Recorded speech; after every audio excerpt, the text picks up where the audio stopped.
करहु विधि नाना मन राखो जहाँ कृपा निधान। बता दिए, लेकिन कृपा निधान का धाम कहाँ है, मन कहाँ है, इसका भेद नहीं खुला। लगन क्यों? जब युक्ति मालूम हो जाए इस शरीर के अंदर मन का स्थान कहाँ है, कृपा निधान का धाम कहाँ है, तब तो हम मन को कृपा निधान के चरणों में लगा करके संसार का काम कर सकते हैं, करते रहेंगे। हमारे सदगुरु प्रभु नित्यानादि सदगुरु सुकृत देव की एक अमृत वाणी है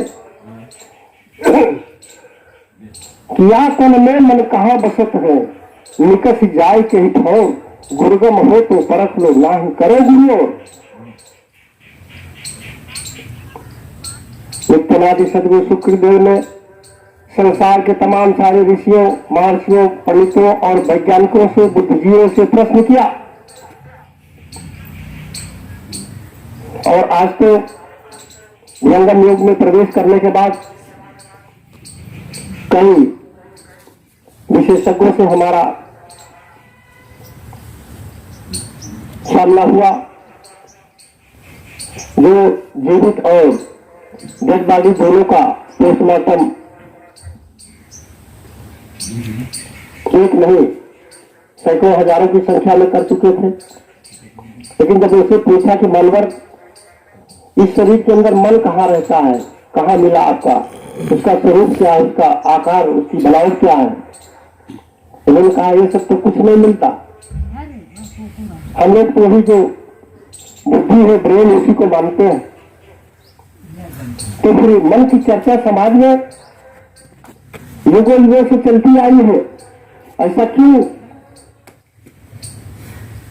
ऐसी पर मजबूर होकर के उन्होंने ब्रह्म विद्या की क्रियात्मक साधना, प्रथम कोर्स की साधना अपने पूरे स्टाफ को, दो बेटियां और एक बेटे के लखनऊ पढ़ रहे थे, उनको भी बुला करके डॉक्टर सुरेंद्र कुमार गुप्ता सर्जन पितारगढ़ के लालगंज धारा में सामुदायिक स्वास्थ्य केंद्र के सामने नर्सिंग होम चलाया करते थे और अनुभव बनाए थे, उन्होंने इस ज्ञान को ग्रहण किया था। पुरातन में मन कहाँ बरसत में निकल जाए कि ठोर, गुरुगम हो तो परख लो नाही करे गुरु।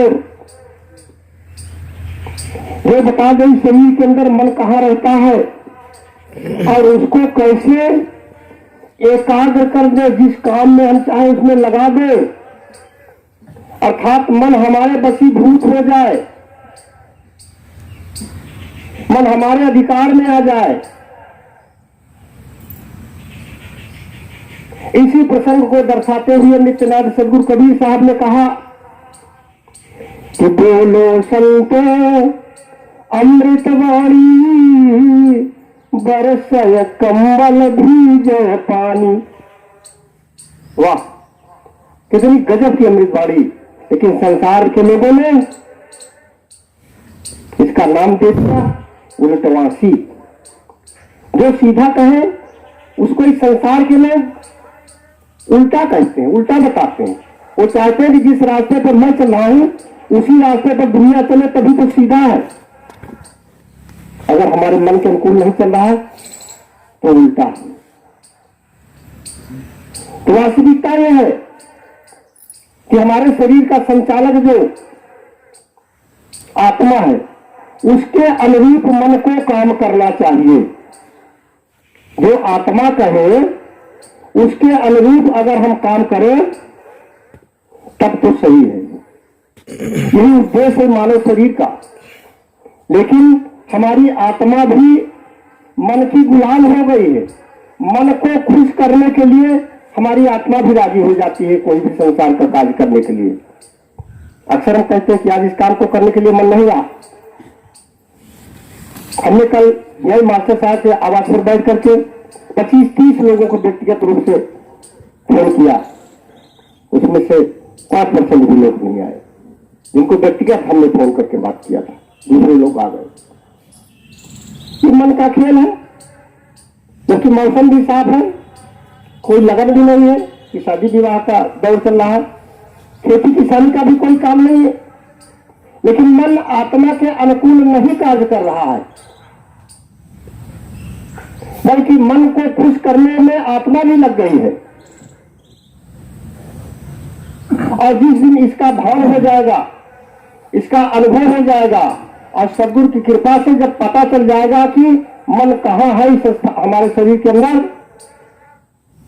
रोज रोज 10-15 मिनट आधे घंटे जब पवित्र भाव से उस उपदिष्ट भूमि पर विहंगम योग की दीक्षा लेने के बाद साधन अभ्यास हम करना शुरू कर देंगे, तो उपस्थित भाई बहनों, सबके अंदर ऐसे भाव प्रकट हो सकता है जैसा सुमन सिंह जी के अंदर आ रहा है।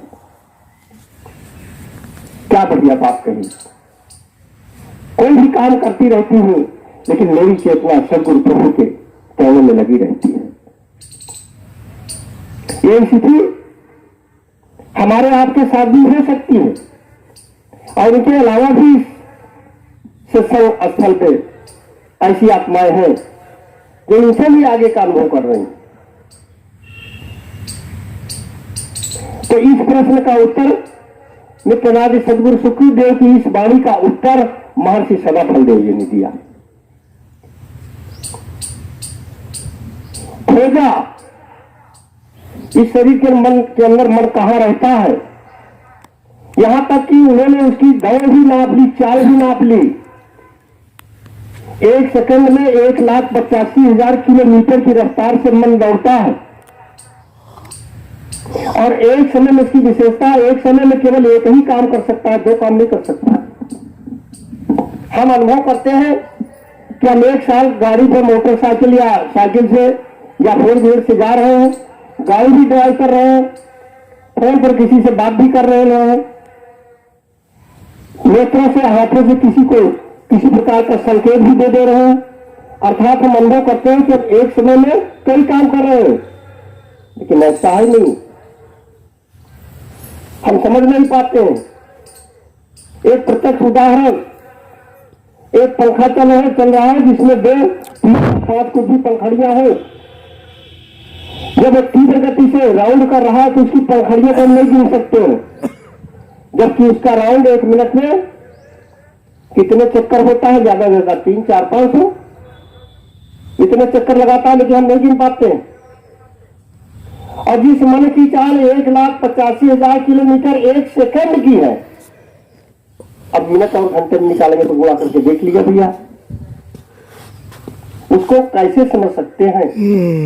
तो पंखड़ी 2-3-5 पंखड़ी वाला पंखा जब चलता रहता है तो हमको एक प्लेट, एक तस्तरी नुमा दिखाई देता है, उसकी पंखड़ियां अलग नहीं दिखती हैं। जब स्थिर हो जाती है उसकी चाल तो पंखड़ियां हमको हमारे सामने स्पष्ट हो जाती हैं।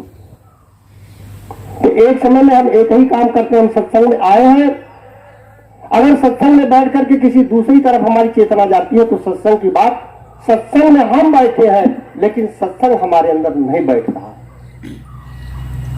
हम सत्संग के लिए बड़ी दूर से चल के यहां आकर उतर गए हैं, लेकिन सत्संग हमारे अंदर नहीं उतरेगा।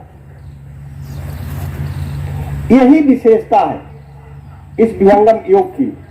प्रथम कोड की दीक्षा में सबसे पहले यही बताया जाता है कि शरीर के अंदर मन कहाँ रहता है और उसको कैसे आप रोके, यही रोकने का सूत्र बताया जाता है।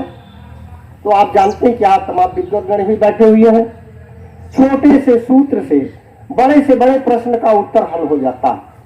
अगर सूत्र सही लग गया तो, सूत्र सही हमको मालूम है, उसका हम प्रयोग करना सही ढंग से जानते हैं तो सदगुरु प्रभु ने एक सूत्र ढूंढा। प्रयोगशाला हमारी है शरीर, सदगुरु प्रभु का सूत्र। इस शरीर रूपी प्रयोगशाला में किसी जाति का, किसी धर्म का, किसी राष्ट्र का, किसी लिंग का, किसी भी अवस्था का मानव हो, अगर उस सूत्र का प्रयोग करेगा इस शरीर रूपी प्रयोगशाला में तो निश्चित ही उसके अंदर एक ज्ञान घटित होगा। और जब घटित होगा तो फिर निरंतर आपकी यात्रा संसार में विहंगम योग एक ऐसा योग है दुख में भी सुख पूर्वक जीने की कला